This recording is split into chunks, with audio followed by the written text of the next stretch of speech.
Today I will share with you a situation I faced recently. I was given a table like this one with 3 columns. So we have item ID, measurement number, and measurement.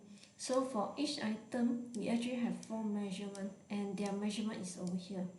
So I was requested to transform the data to something like this one.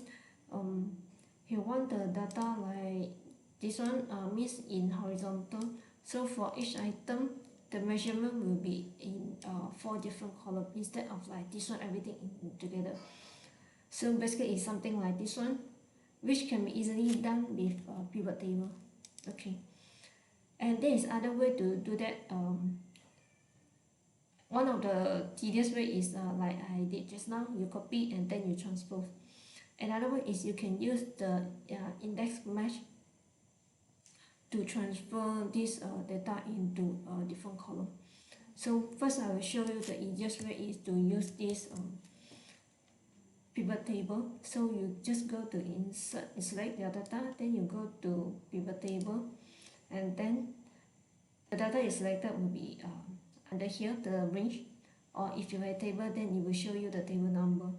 Then you can select the new worksheet or existing one. So I will just put the existing one and I select my location.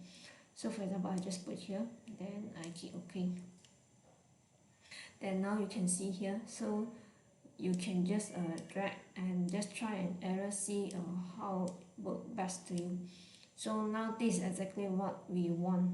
Okay, so we don't want the grand total, then we can go to this design under pivot table, and under this grand total we select this one, all for rows and columns.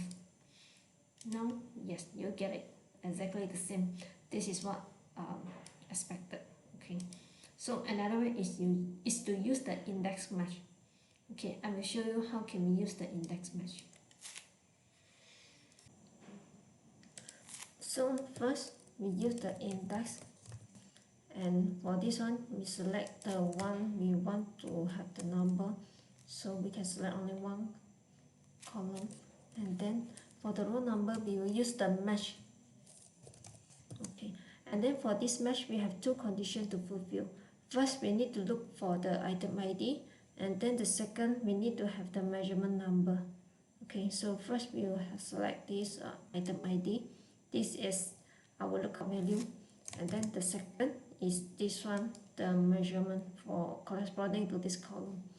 Okay, then for the lookup array, so the first one will be for this item ID, so we need to select this column, and then